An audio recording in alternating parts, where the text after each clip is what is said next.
Are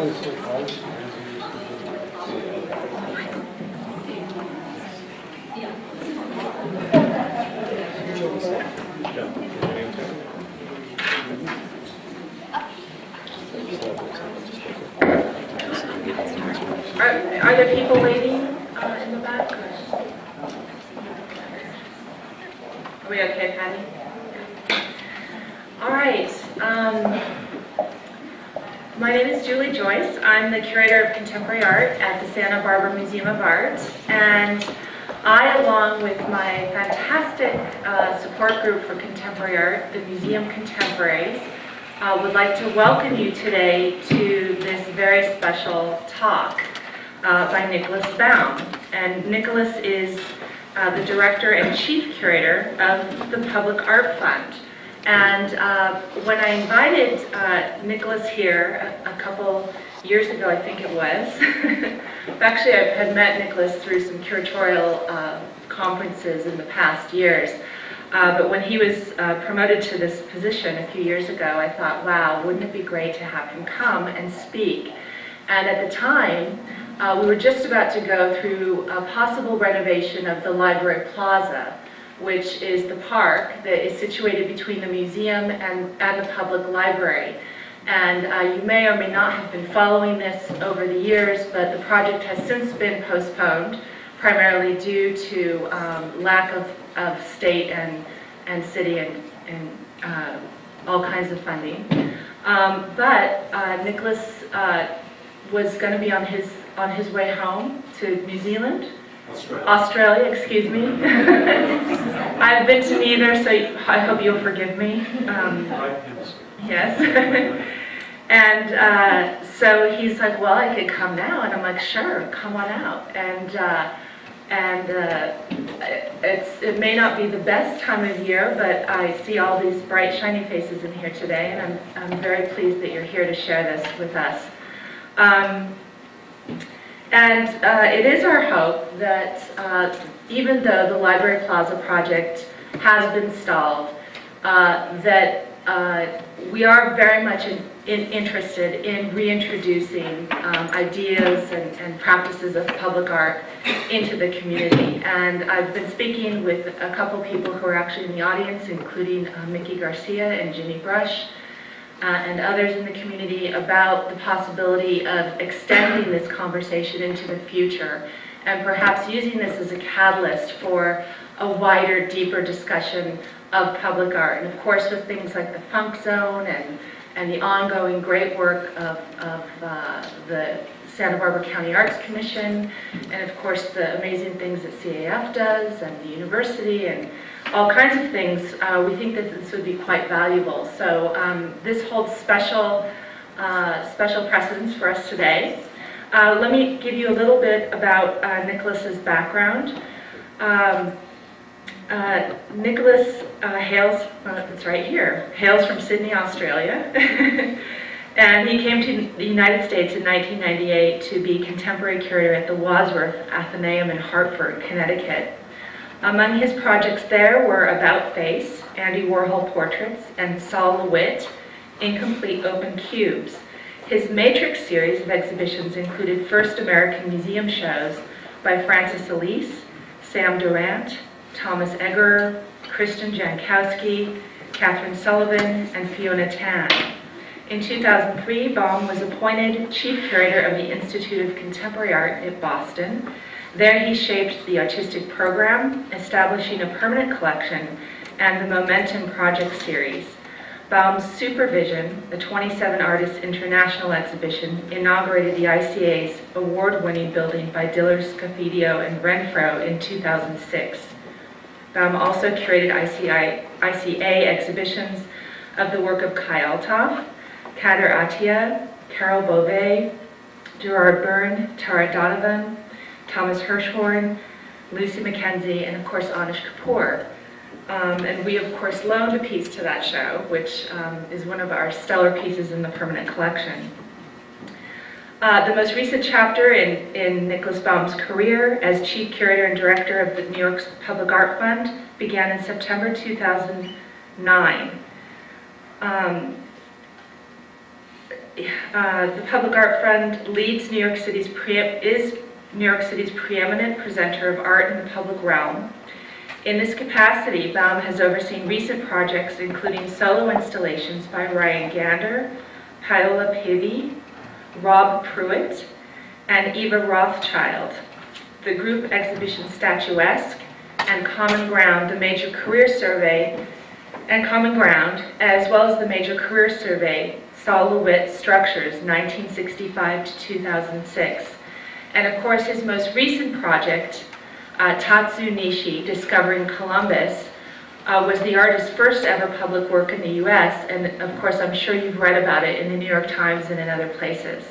I won't waste any more time talking about Nicholas because I know you want to hear him from yourself, so without further ado, Nicholas Baume.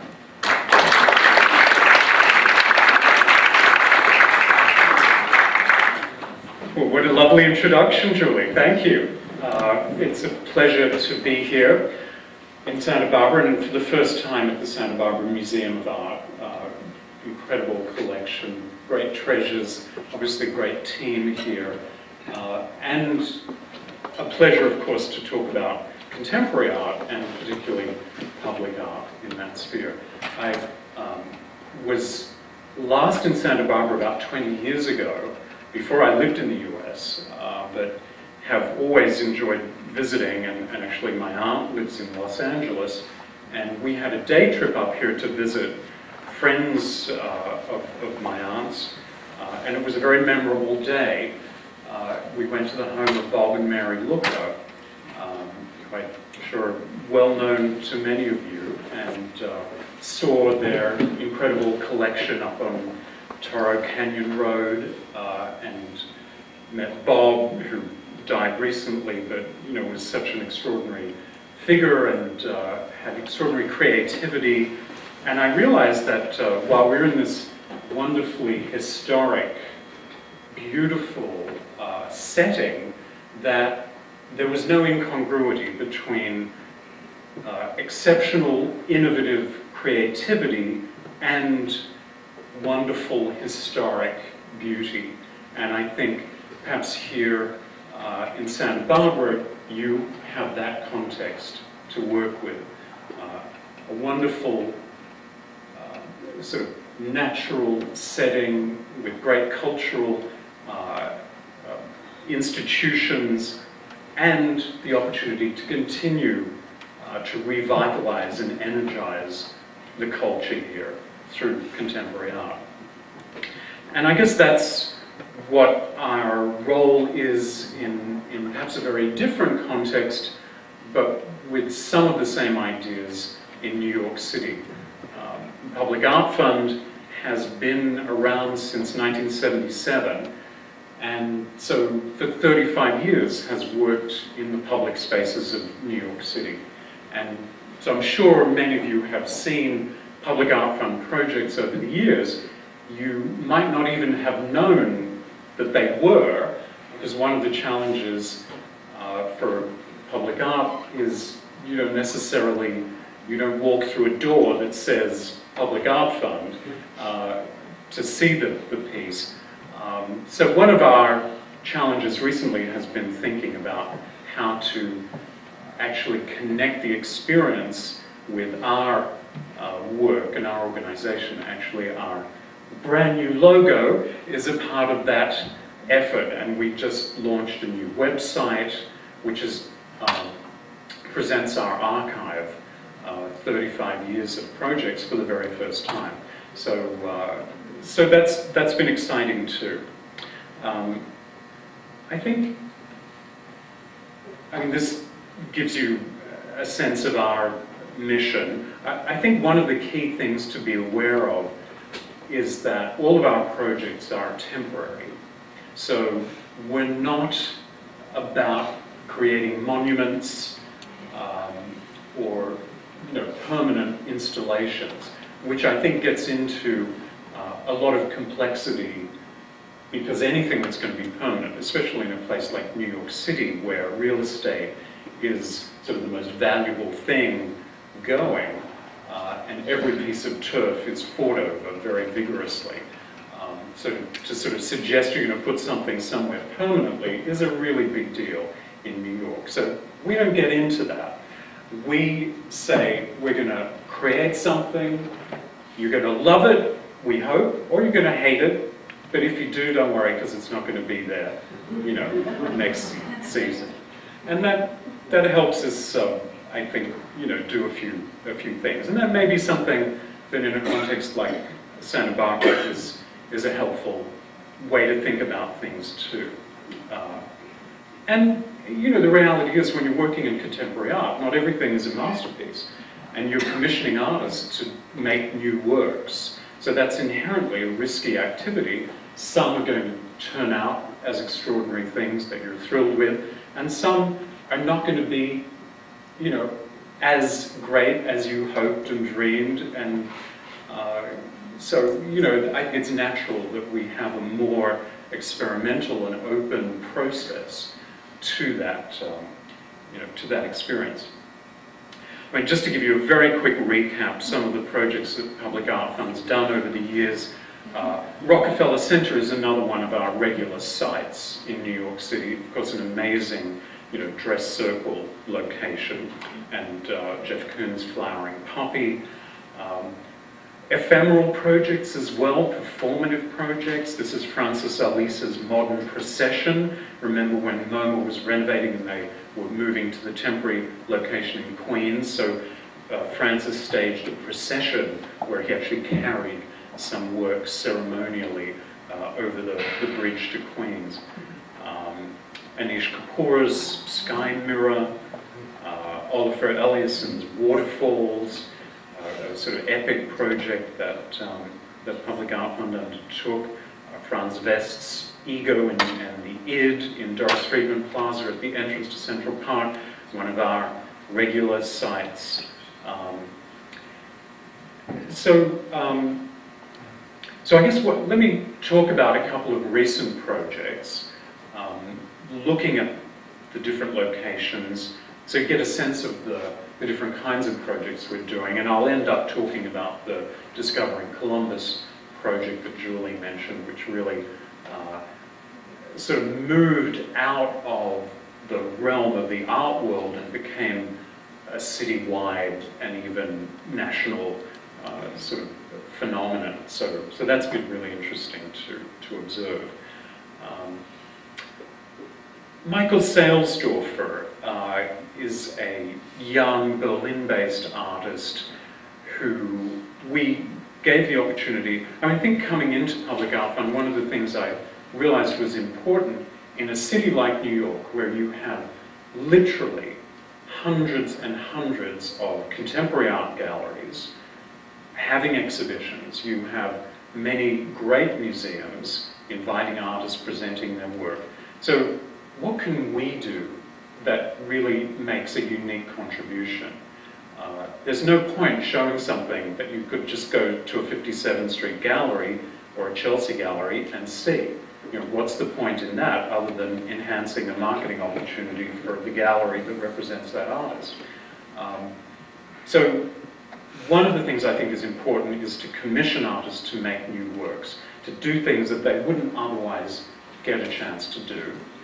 And you know, to present artists whose work may not already be well known or not have been seen, not have that kind of support.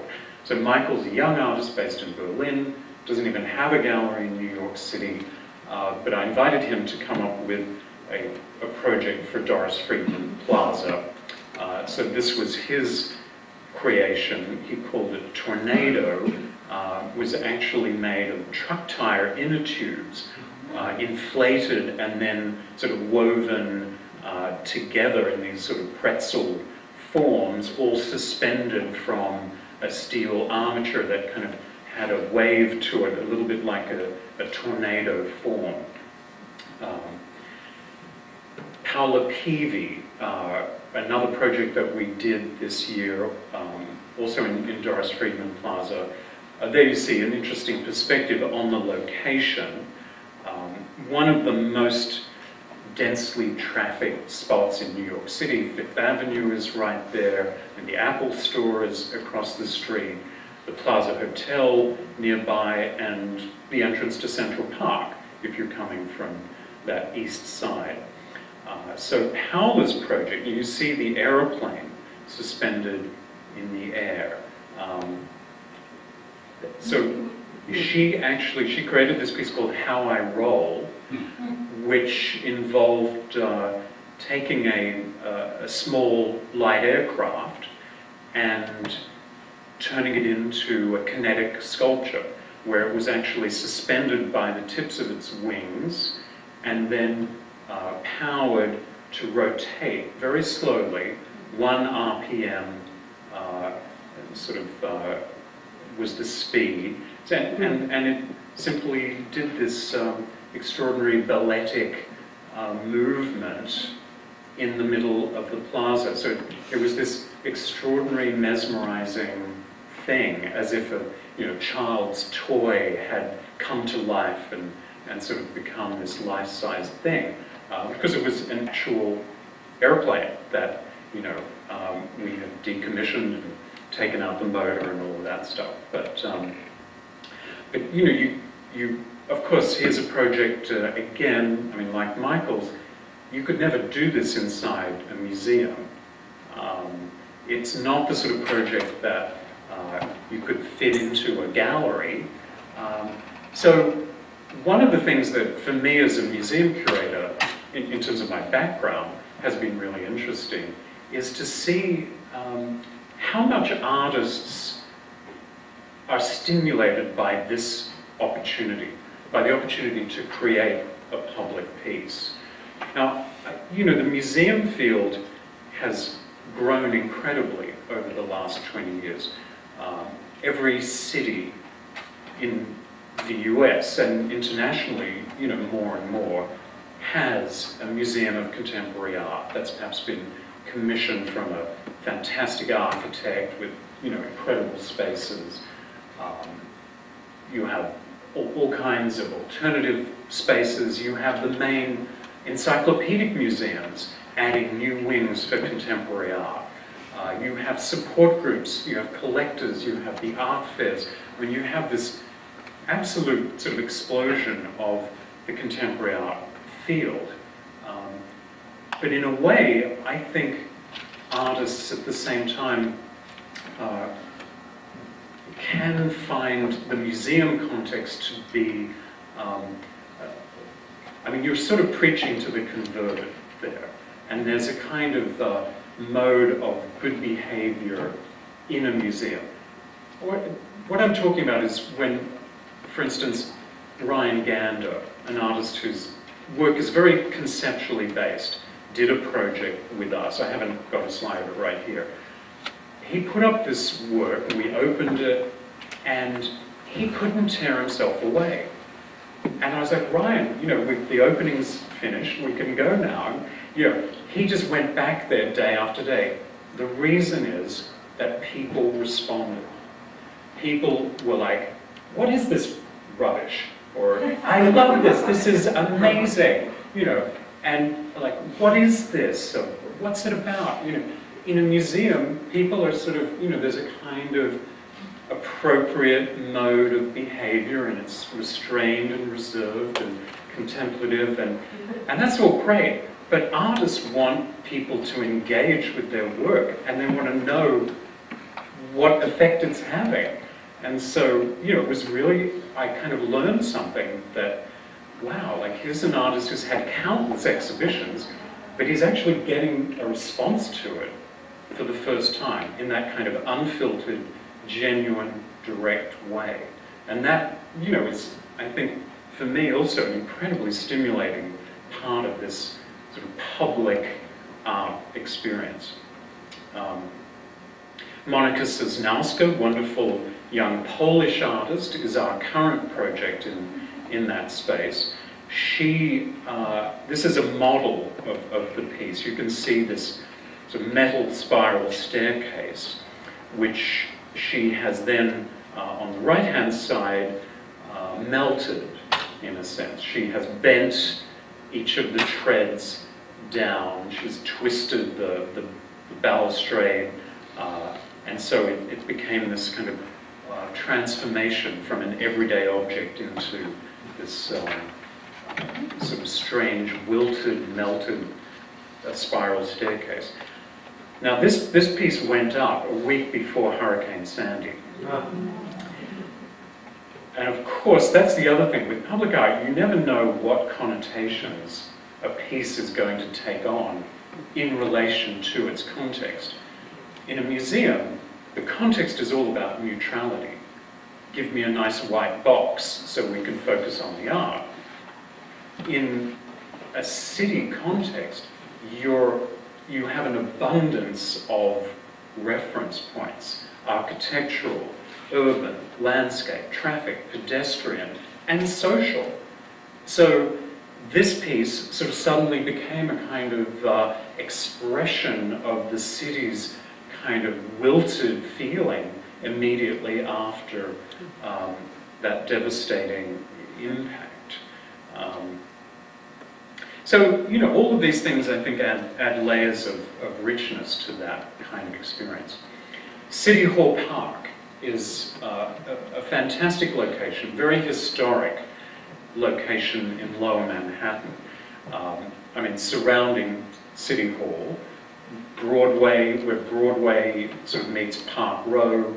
The Woolworth building, of course, is right there. In the 19th century, that was kind of where the skyscrapers of New York were. It was sort of the, you know, the busiest, most dense and progressive kind of part of the city.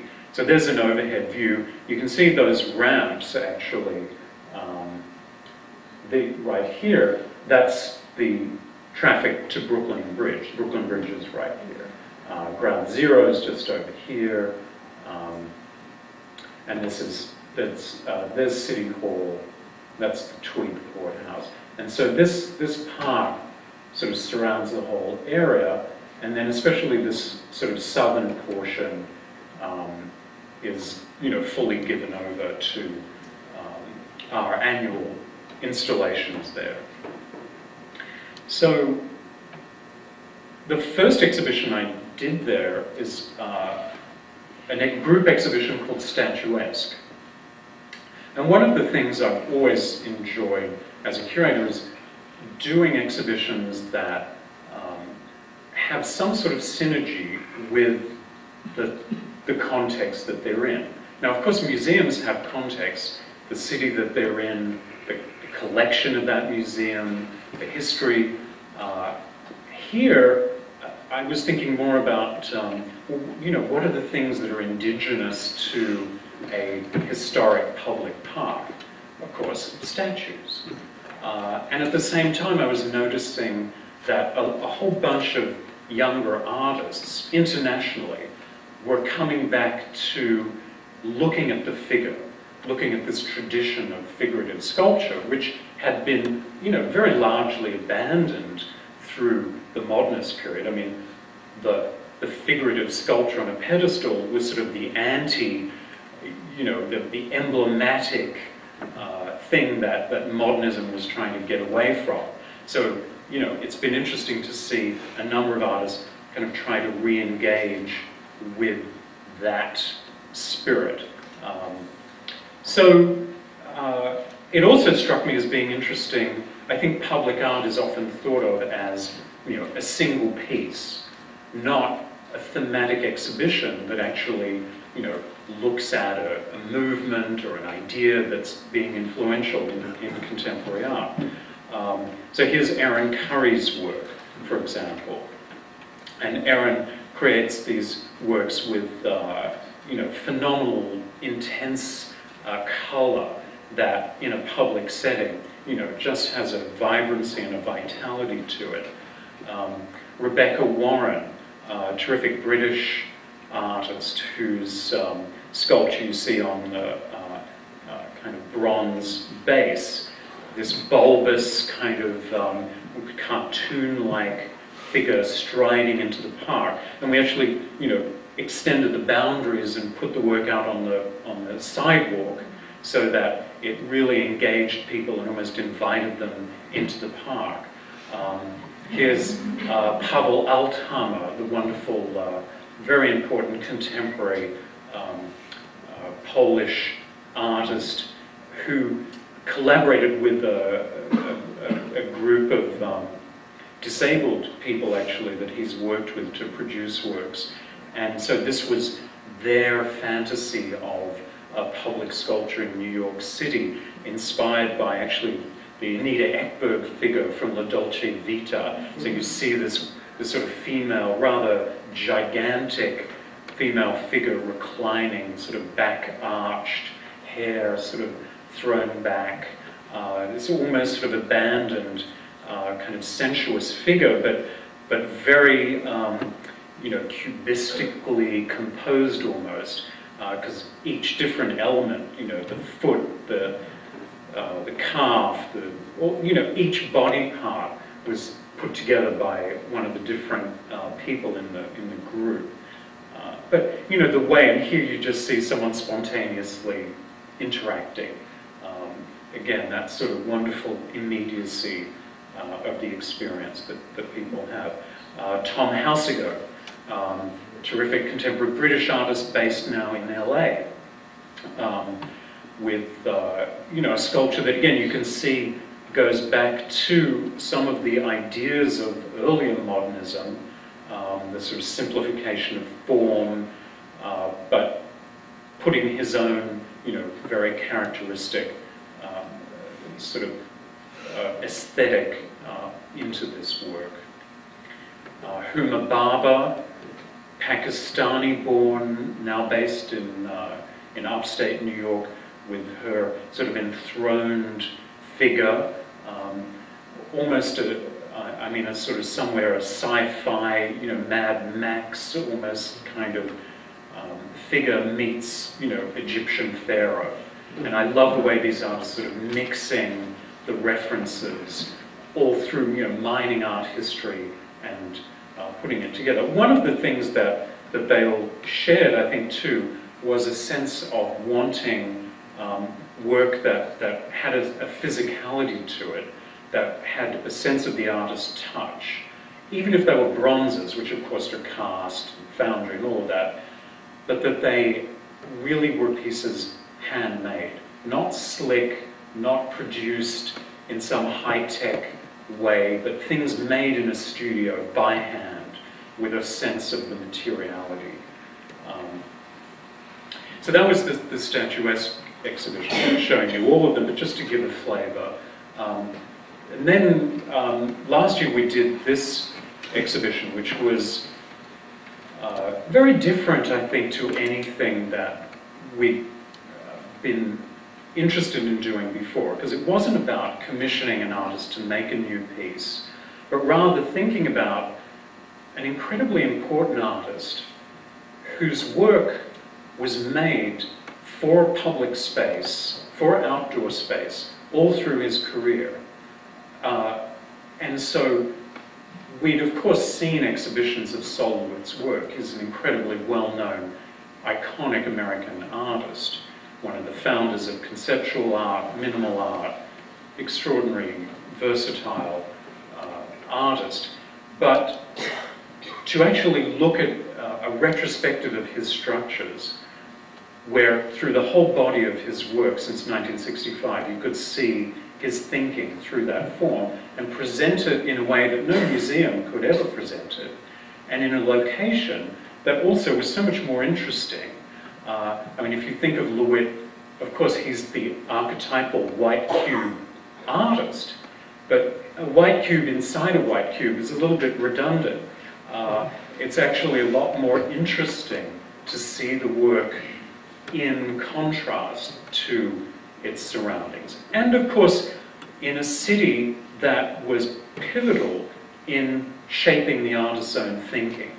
And, you know, the grid of Manhattan, the skyscrapers of Manhattan, with their setbacks and sort of geometric progressions. I mean, these are all things that profoundly influenced LeWitt's thinking and work as an artist. So to return those works to this sort of New York City context was, I think, a tremendously revealing process. So the works I just showed, the first single modular cube from 1969, this extraordinary serial piece from 1967. I mean, these are major, important museum pieces, being shown in a public space for the first time. And so my thought here was very much that, as a part of Public Art Fund's mission, I feel, is to educate people who haven't had the museum training and exposure, which, let's face it, is most people. I mean, it's still an elite that gets to have, that kind of exposure, especially from an early age, to art, particularly to contemporary art. But the ideas of conceptual art and minimalism are still very radical.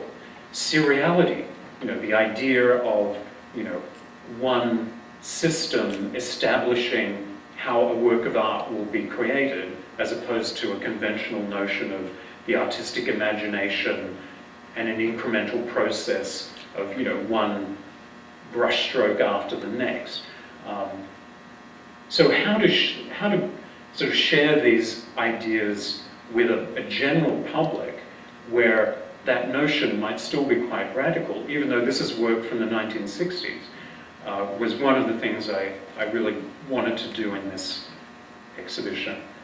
So, obviously LeWitt's modular structures then sort of found themselves in wonderful different pockets of the park. A great piece from the Walker Art Centre that was lent to the exhibition, one of the major modular structures.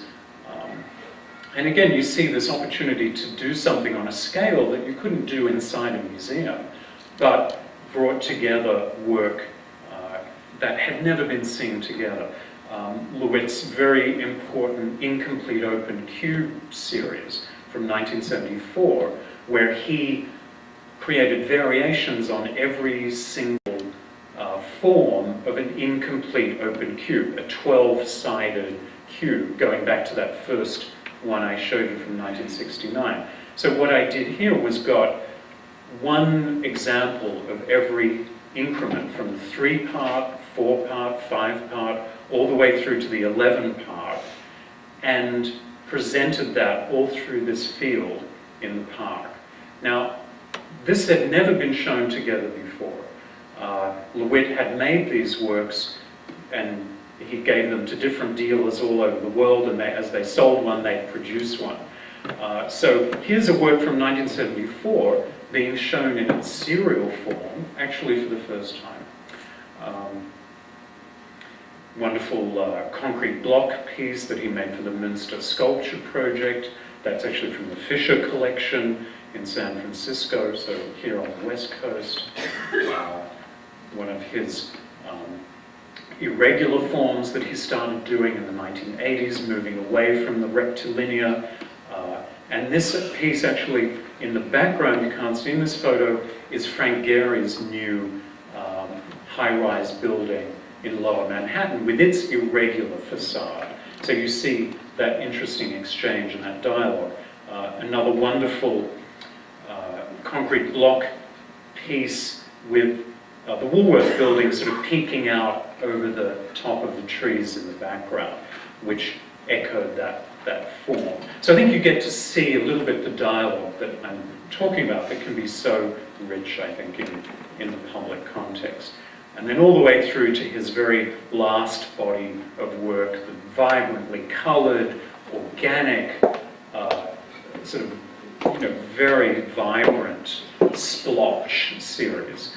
Which, of course, if you just showed that piece, it would look like the work of some sort of fun young artist from Brooklyn. So to see this artist's trajectory of invention and creativity and experimentation over 40 years, was just extraordinary. And the book is available. We did a wonderful catalog with Yale University Press with some great contributions and an interview with Sol that I'd done years ago that had never been published. So, you know, I present this just to show also that a public art exhibition can be every bit as curatorially significant and thought through and important as, you know, an exhibition inside a museum. And in many ways, much more exciting because it's not something that we've seen before.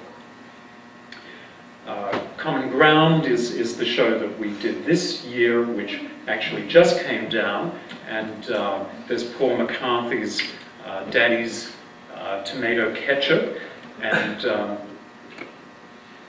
so this was a group exhibition, 10 artists, all around the idea of common ground. My thinking here that, of course, a public park is quite literally common ground, the space we share.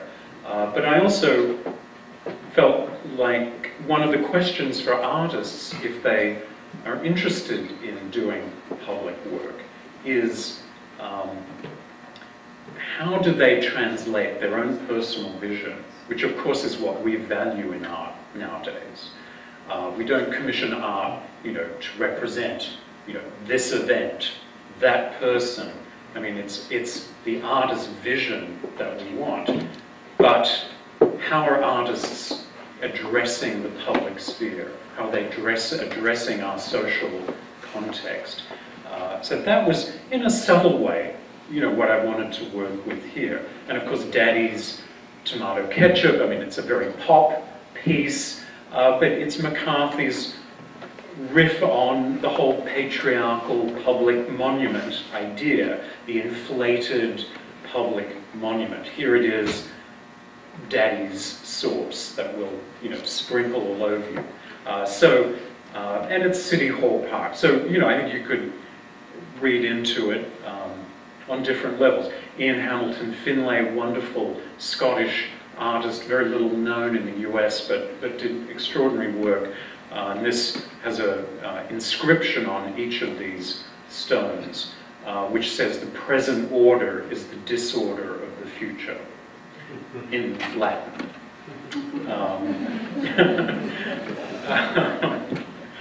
That was not Ned Bloomberg's favorite piece. Justin Matherly, young artist in New York, just at the beginning of his career, his first public piece, and he did this wonderful, it's actually sort of inspired by the Laocoon, the great classical sculpture, which, you know, is Laocoon and his sons, Laocoon encircled by the serpent that he's wrestling with. So this is just a fragment, the head of the figure and the arm with the serpent wrapped around it, but sort of done on this kind of colossal scale with this almost sort of these big chunks of concrete, so, and all held up by Walker frames. So again, these, you know, monuments with a twist. Amalia Pica, young Argentinian artist, with her this sort of cast concrete podium just there in the park, so people would come up and, you know, do their performance. Elmgren and Dragset, a performative piece again every day. A performer would come along at midday exactly and take a bullhorn out of this vitrine and announce to everyone in the park, it's never too late to say sorry. Thomas Schutter, a wonderful contemporary German artist with his sort of Methuselah-like figure portrait of the unknown artist. So that gives you a sense of some of the programming in our regular locations. Let me show you a couple of things that were more about taking an artist's idea and having that sort of relate to a specific site. Rob Pruitt did his Andy monument. Now, Andy Warhol had his factory in Union Square for many years. He sort of inhabited that space, became synonymous with the downtown scene, and Rob, as someone deeply influenced by Warhol, wanted to create a monument to Andy. And what a better place to do it than right outside the factory on Union Square. And this was the opening where we actually had the figure veiled, so we could do an old-fashioned unveiling. And there's Rob sort of pulling the, doing the reveal and showing everyone.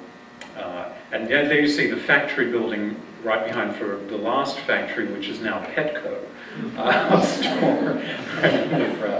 So, and you know, the fun thing was, I mean, we didn't know who was going to come to this, but some of the original factory superstars showed up. Ultraviolet, Billy Name, and there's Rob in the background.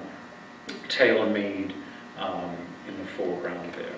So, you know, it had a really amazing sense of history and continuity. And it's interesting, this, you know, I gave my little speech about how great it is to do temporary projects. This is one that a lot of people feel should be permanent. For one thing, the location is a piece of reclaimed roadway. I don't know if you know, but Mayor Bloomberg has been sort of making public spaces in New York City out of streets where they're closing down a lane, say, and turning it over to pedestrian use and cafes, and you know, Times Square has partly been now, you know, turned into a plaza, and it's a fantastic thing. And so there's new spaces like this street corner that, like, there was nothing there before, so it's not like it's taking the place of something else. Anyway, that's sort of another discussion, but the Andy Monument really got into people's sort of hearts as something that belonged there and represented something about New York City that, you know, was otherwise missing. Oscar Toison is a project that we did in Brooklyn Bridge Park, which is this fantastic brand new park on the waterfront in Brooklyn. One of the interesting things about New York, and Mayor Bloomberg deserves a lot of credit, but also it goes back to, you know, predecessors of his, is how much new public space has been created, and the quality of that space, and that new parks, whether it's the High Line, the Hudson River parks, this Brooklyn Bridge Park, these are all wonderful new amenities in formerly unusable locations with a lot of, you know, natural beauty and incredible views and you know, just amazing spaces. And the administration, to its credit, has really encouraged public art to be a part of the reinvention of all of those spaces. So Oscar is a brilliant young American artist based in Paris, though actually I think he's moving to LA, and he did a series of 3 site responsive pieces in the park that almost sort of became sculptures that were interactive park furniture almost. This is one, it's a kind of cube, perhaps a little dialogue with LeWitt going on there, penetrated by these sort of tree trunks with a light at the top. And this is sort of the afternoon opening. You can see that form there as well. There you see the opening and sort of twilight with the light on the piece, sort of illuminated. That's just a detail showing you this sort of interesting penetration of the form, the natural form and the simple, basic architectural form. Another piece, these are all sort of dead tree trunks that he found in upstate New York and then we brought down. It's sort of very sculptural forms in themselves. This piece is actually a fountain, and there's water that is actually trickling down through an internal sort of system, and so the whole surface of the bark is sort of glistening and sort of pooling at the bottom. And then this piece, which was just brilliant, which became, it's sort of a sculpture as basketball, you know, hoop / handball wall. And so, you know, it became something that people just loved, again with the lights at the top. But, you know, really sort of terrific use of public space and engagement with that space. Oh, by the way, you see the Frank Gehry building there that I was talking about, because that's City Hall Park, and there's the Woolworths building right there. And you see Oscar Toison's work here. You see all those the wood pilings there that relate. There's the cube structure. So it all had a wonderful resonance, I think, collectively. All right, the last thing I'm going to talk about is Tatzu Nishi's Discovering Columbus project. And how many people are aware of this or heard something about it? So maybe about half the audience. So that's interesting. I think you all know Columbus Circle, right in the middle of New York City, one of the busiest intersections. It's actually the center of New York from the point of view of mapping. Every distance to New York is measured from Columbus Circle. So it's an interesting location. There's this sort of column, 70 feet in the air stands a marble statue of Columbus. Now, of course, it's very well known, and everyone sees it all the time, but no one has ever really seen it, because the statue is, 60 feet in the air. So all you ever really see is a silhouette from a distance. This is actually a photo I took the very first time we took a cherry picker up. So I'm strapped on in a harness, sort of leaning out, sort of getting face to face with Columbus for the first time. And it was a sort of really amazing experience. And you see, of course, Central Park and the skyline in the background. And there you see the, the regular view of Columbus Circle with the column, and the statue just becomes a sort of funny thing that is sort of peripheral on the top. I invited Tatzu Nishi, who's a Japanese artist, worked a lot in Europe, but not really known in the US, had not done any public projects here. Invited him to come to New York, and he has developed a body of work that's all about interacting with existing elements in a city. It could be a monument, a sculpture, an architectural detail, a clock tower, something that's a part of the sort of infrastructure of the city, and then creating a completely new environment that transforms our experience of that thing. So in a way, it takes something familiar and completely sort of reinvents it on a temporary basis. And it's always about turning something public into something that then has a private, domestic kind of experience. So these were his very first drawings of his idea, because he came back to me, he looked around New York for a few days, and I said, Tatsu, please take your time, have a look, and come back to me with your sort of top list of things you'd like to do. So he came and was like, well, really what I'd like to do is build a room 70 feet in the air in the middle of Columbus Circle and invite people to come up and create a living room there so they can hang out with the statue of Columbus. Like, Tatsu, no problem. Do you have another idea? But here's the amazing thing. I mean, New York City has such a commitment to this sense of vitality and creativity that presenting an idea which to many, you can imagine, how many civic administrations would take an idea like this and just laugh at you and be like, yeah, well, thanks for the joke.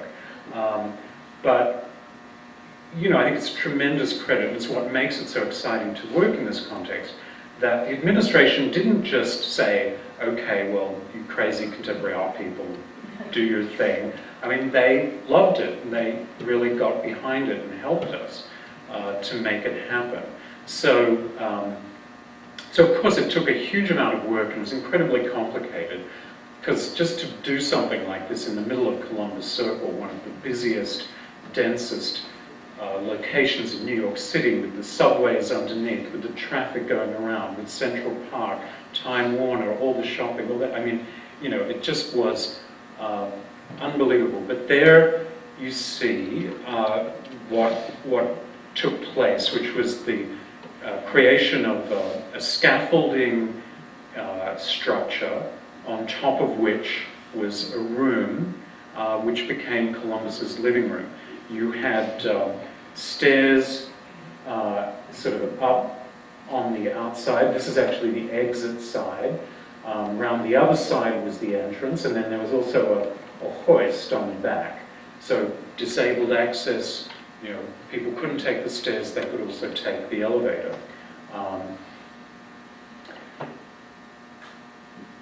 Here you see it as well. And you know, I hear some giggles, and because it was a very fun project. But it was fun, and it also had, I mean, it had a number of levels to it. One is that the Columbus Circle has been extensively renovated, sort of 10 years ago, but they never got around to restoring the monument, because the restoration of the renovation of the circle took so long that people were just fed up, and they had to get the thing open. And so to have like spent another year doing a restoration, it was like, no way. But when we came along to the city and said, well, we've got this artist and we want to do this project, we sort of found out that there had been an idea to restore the monument, but it had never gotten done.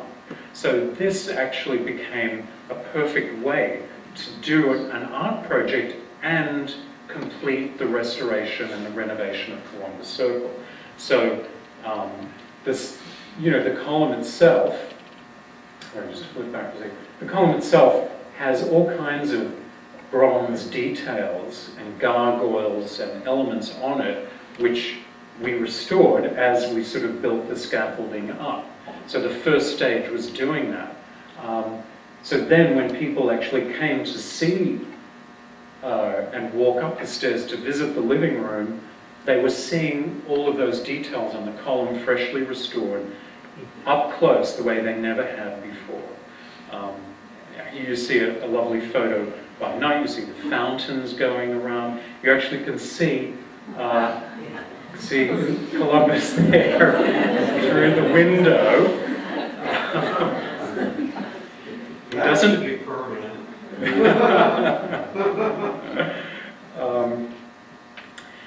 And there he is.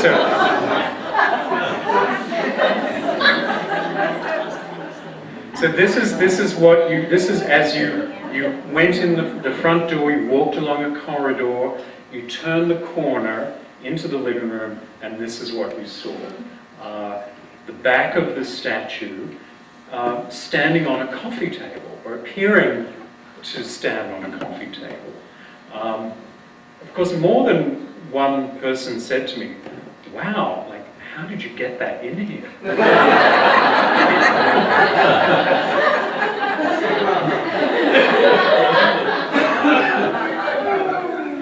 Yeah.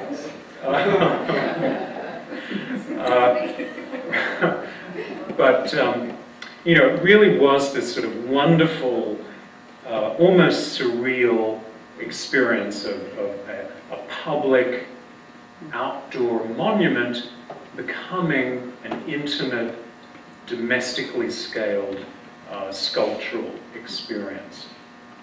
And, you know, a lot of the fun of it was just how people interacted. And Tatsu's idea was very much, you know, for people to use the furniture, to relax. We had, you know, the newspaper delivered every day. You know, you could hang out and you know, take photos and look at the view. You know, it was really quite a social experience. So it wasn't just that you were seeing this, you actually were having this whole experience, walking up the stairs, seeing the column, you know, coming into this completely unexpected, sort of surprising space. And of course, it just took people's imagination. And I show this because a part of what we did, I mentioned right at the beginning, new logo, new website, And this was, in order to see this, because we could only have 25 people at once in there, so we had to have time ticketing. So people had to come to our website to reserve a time to go see it, and then you print it out and bring it. So we have all this organization that we never normally do, because our projects are usually just out there and you see them. But we have also sort of really embraced social media as something that is important to us, because it's a way of us connecting with our audience, because they don't, walk into a building that's the Public Art Fund. They're out there. And of course, Twitter is, one of these platforms that people use, and, really fun things happen. You'll see one of these is from Chelsea Clinton. We had no idea Chelsea was coming. She didn't, get VIP treatment. She lined up. She just booked tickets online, got online, came and saw it, and then took a photo and tweeted the photo and said how much she loved it. So, just fantastic things like that, that happen. Instagram, everyone loves nowadays. So this is the wallpaper that Tatzu designed. Everything about the living room was meant to be sort of a typical New York living room. We worked with Bloomingdale's on the furniture. We had the flat screen TV. The one thing that wasn't typical was the wallpaper, which Tatzu designed himself, which are all sort of icons of American culture. There's Marilyn Monroe, there's baseball, hot dogs, Coca-Cola, the Wild West, Martin Luther King, Malcolm X, this real sort of mix of, Tatsu's impressions. But, people loved taking their photos and putting them up on Instagram, sort of extending this social experience. Of course, they did a lot on Facebook as well. And then that's just a sort of a cut from our website we invited people to then post their pictures on our website as well, so that you, again, sort of could develop a relationship with this new audience that we were finding. And there's Tatzu, who also, like Ryan Gander, couldn't tear himself away from the exhibition, and he's still in New York. He's decided New York is the place for him now.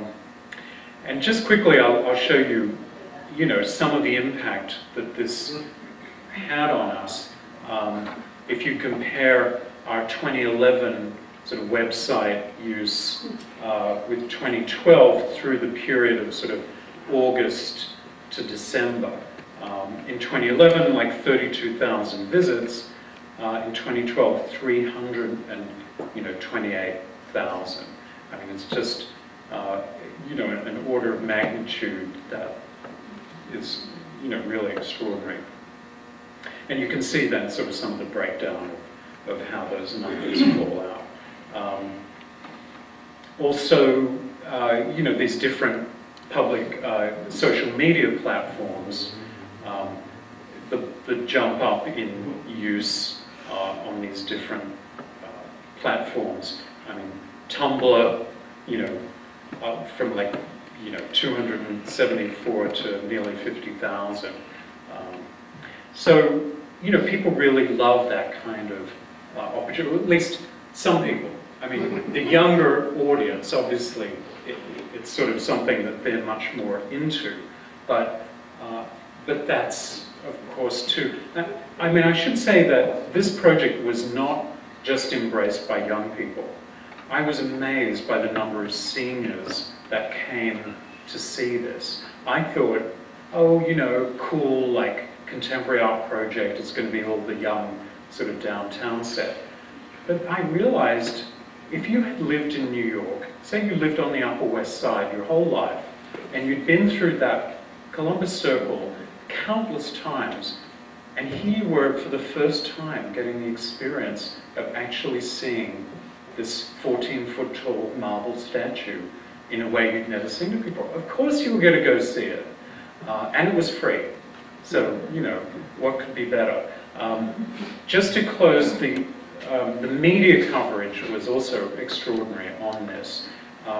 And the interesting point, I think, for me, also as a curator and director of Public Art Fund, we had this kind of, front page of the art section coverage in the New York Times as a preview. This is before it's opened. This is obviously a rendering of the, the finished thing and a drawing, giving that kind of background. Now, this was a sort of background story, and it did say that, not everyone was happy about this project taking place. So the next article we got was the New York Post. Italian outrage over statue art. So the New York Post had sort of picked up that there was some people who didn't like this project, and it was a very small sort of subset of the Italian community who felt that it was disrespectful to Columbus and was, poking fun at him and was not appropriate. Of course, in reality, the major Italian-American organizations we had consulted with them, they all endorsed it, given their blessing. The Consul General of Italy we had done all of that. It was this sort of very fringe group that objected, but of course all it takes is one, so-called organization, that calls up the New York Post and is outraged for it to become a big story. And that's sort of, it's interesting, this is like, in a museum, for a museum exhibition, you would never get this kind of thing. But as soon as something is in the public realm where people feel some ownership over that site, you can then get this kind of thing. So of course all hell broke loose, and we're like, oh my God, we hadn't, the thing was still under construction, and you could see there we were sort of building it, and suddenly, it's all about outrage and scandal, and, I just thought the whole thing might be a disaster. But then, as soon as, actually I was invited to go on Fox News. Yeah. Which is not something I thought would ever happen.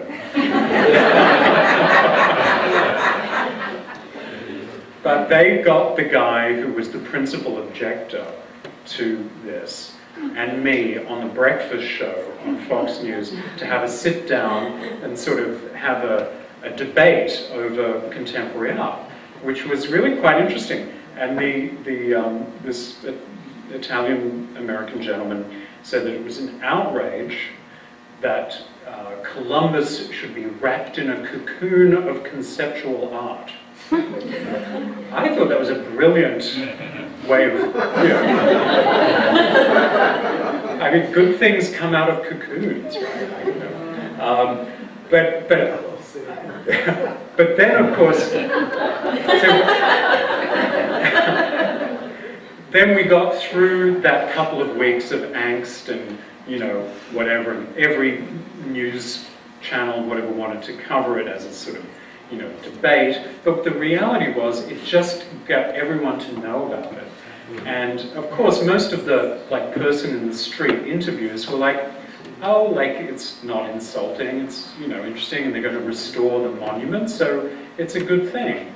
And that was the general attitude. Then when it actually opened, I woke up the next day to find the New York Post making amends, giving us the front page, no less, full page with their Hello Sailor story. Columbus gets a room at the top. So, and then we got another sort of major review, in the New York Times, and a wonderful full-page illustration in the New Yorker. We got tons of press, but I just showed those examples because for a contemporary art exhibition to be covered in the New York Post and the New York Times and the New Yorker and network TV, to get all of those things, it just doesn't happen, as a museum curator in, my experience. So to see the potential of contemporary art and of public art to capture the imagination of a whole city is something I've really learned through this. And obviously it doesn't happen with most projects, but there is that potential. And I think it really does inject vitality and energy and delight into a city. And there can be some debate and some controversy, and that can be okay too. So that's, I guess, my kind of, that's my 3 years in at Public Art Fund. I'm hoping that, that the work we're doing will have its resonance and relevance for other people and other places. And of course, I hope not only will you do great things with public art here in Santa Barbara, but you'll come and see what we're doing in New York as well.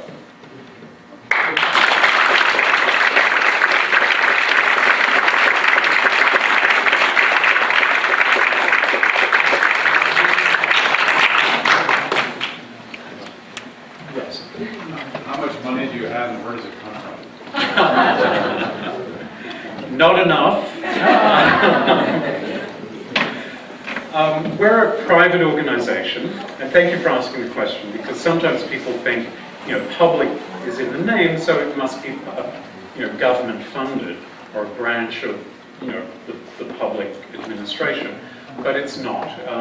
It's really just like the typical sort of non-profit cultural institution in the US with a public sort of funding base and a public mission.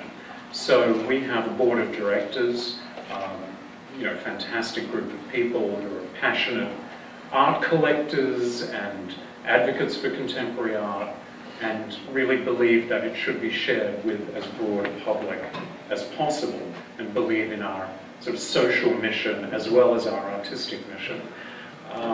And then, you know, we raise money for all the projects that we do.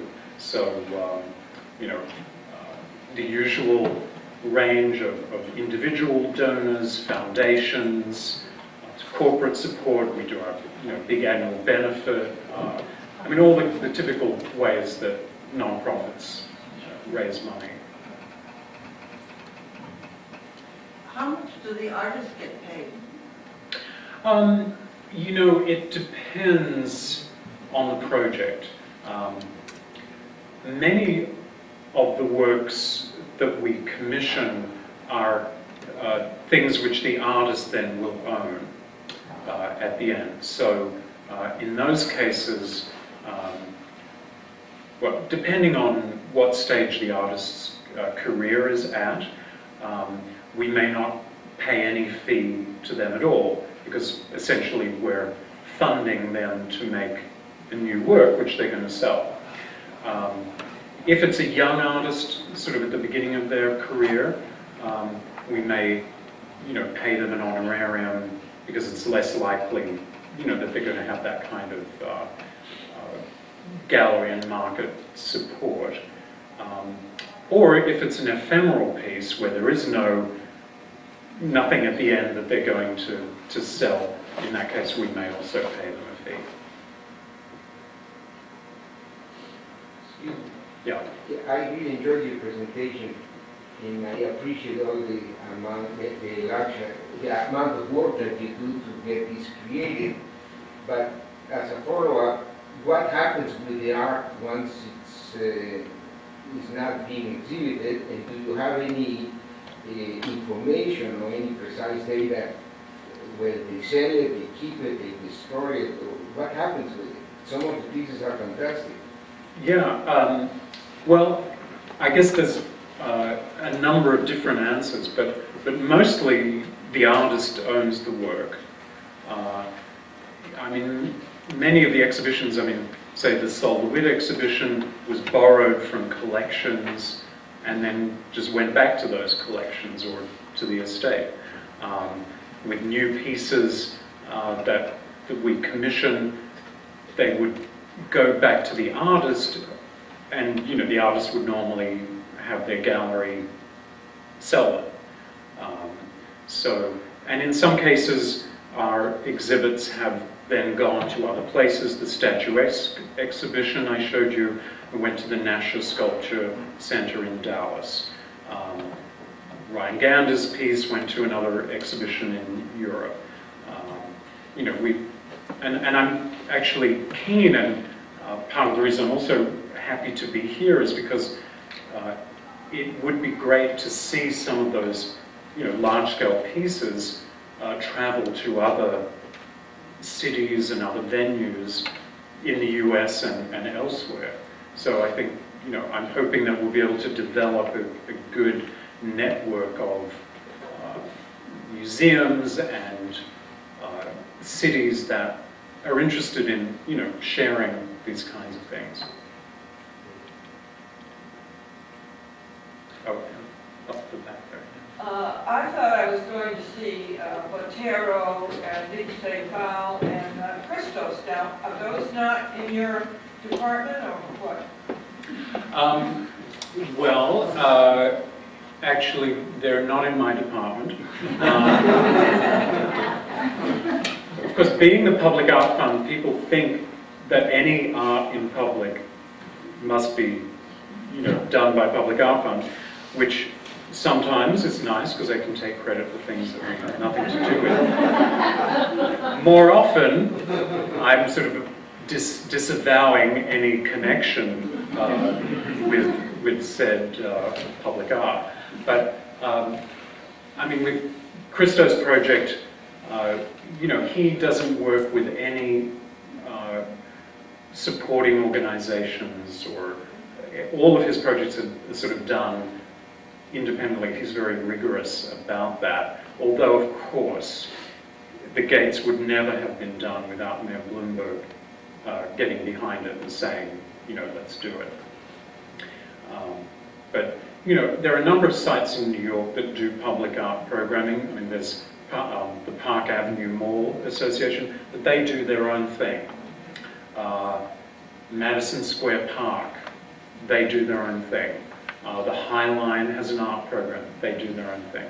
So, you know, there are quite a few different public art presenters in New York now. It's actually grown to be a very active field. So I'm sorry if I disappointed you. My lack of large bronze figures. Yeah. How do you select pieces? Do you get them from, for example, from new artists? How would you select a new artist's work? You know, I'm always meeting artists, looking at new work, going to galleries, doing studio visits, talking to colleagues, and traveling and researching. So it's you know, the same process I've always had as a curator. And of course, I look less at painting nowadays than I used to. But you know, so it's really just that kind of process, and I think because artists are doing a lot more public art pieces now, there's perhaps more. It feels like there's an abundance to choose from, actually. Both artists who would be interesting to commission to do something new, and new works that they're making anyway that might be good to put into, you know, a group exhibition.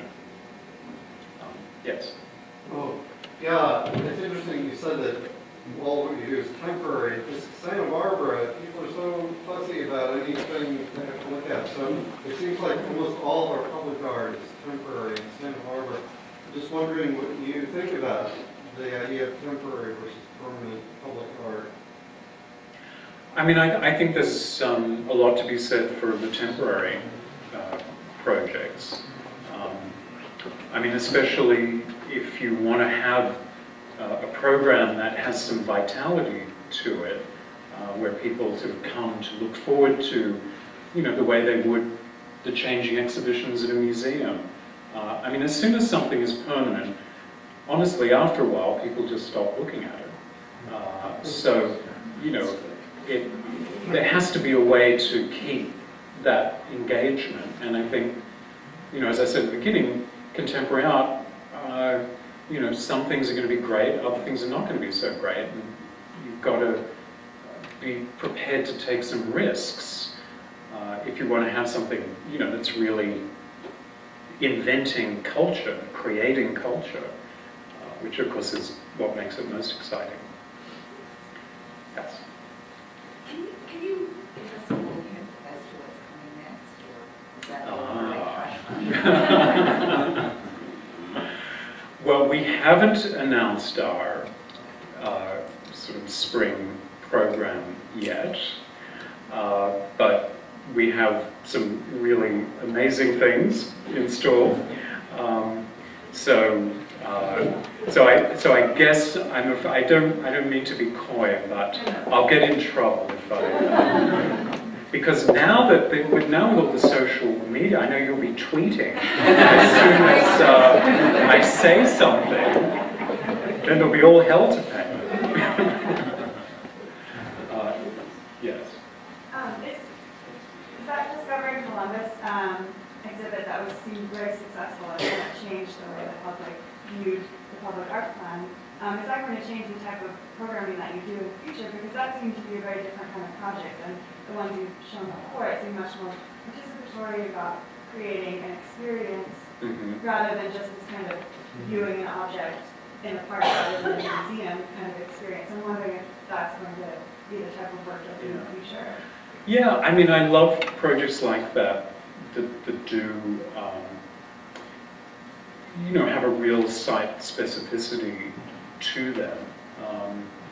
But I think, you know, it's there's no formula for these things. I mean, and it does depend very much on the artist's interests and vision.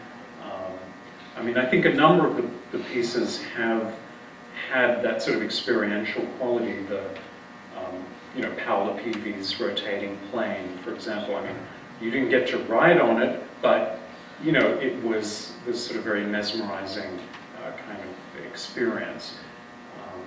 So an object can also engage visitors sort of in a very active way, I think.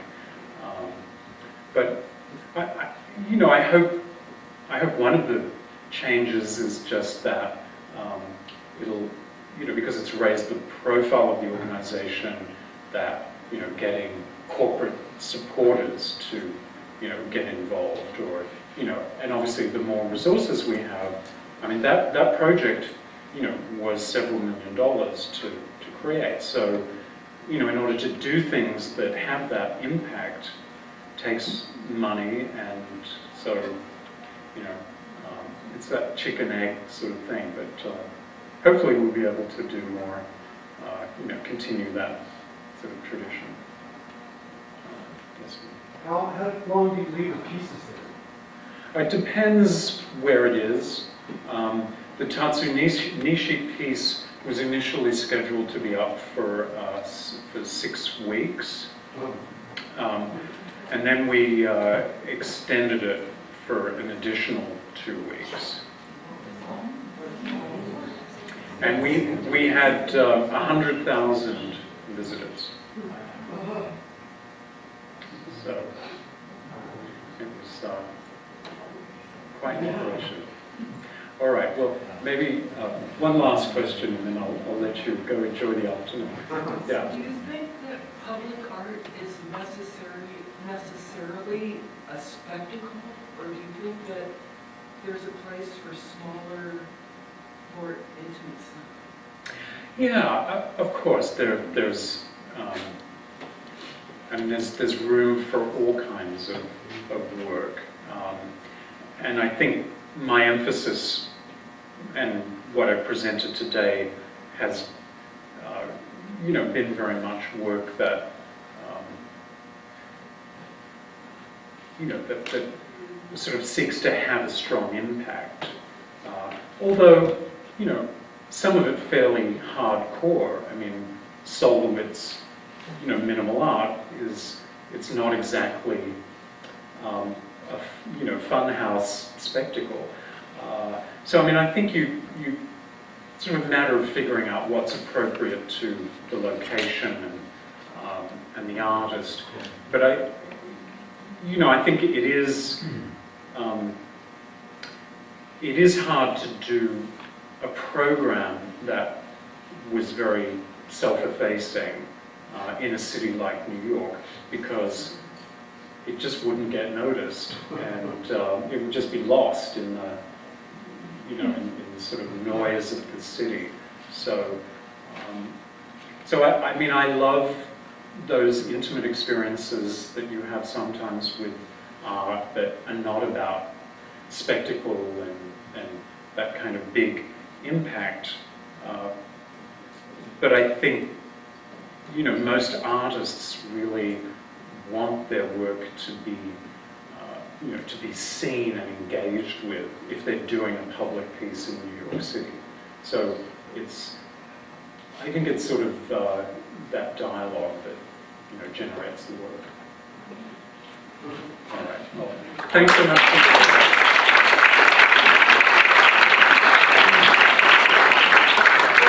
Just so you know, we do have a few copies of the Sol LeWitt Structures book in the store if you're interested. So, thanks for